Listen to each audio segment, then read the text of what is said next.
Alléluia, gloire à Dieu. Quelle magnifique journée pour sortir marcher dans la nature. Vous savez que la nature, c'est la première Bible que le Seigneur a écrite par sa parole. Alléluia. J'aimerais vous partager quelque chose ici. Vous regardez cet arbre. Cet arbre est à deux doigts de mourir. Il y a beaucoup de sécheresse dans cet arbre.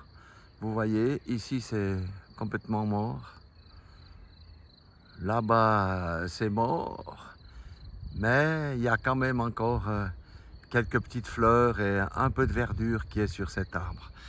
Qu'est-ce que ça nous dit? Je dis à quelqu'un aujourd'hui, ne te désespère pas de la sécheresse de ta vie.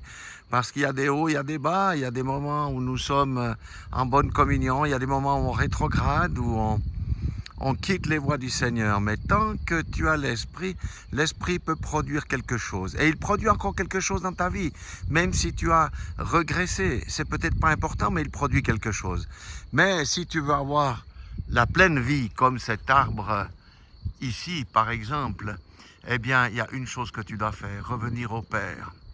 Véritablement, dans la repentance, prie pour tes égarements, et Dieu le Père, comme le Père de l'enfant prodigue, va te recevoir dans sa maison. Et accroche-toi à Jésus parce qu'il est le cep et Jésus est le chemin, la vérité et la vie.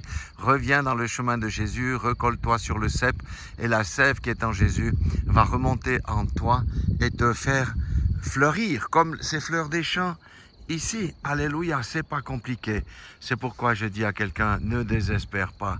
Reviens à Dieu et demeure en Jésus. Et si tu demeures en Jésus, il demeure en toi. C'est tout simple. Que quelqu'un soit béni aujourd'hui par cet exemple dans le nom puissant de Jésus-Christ de Nazareth.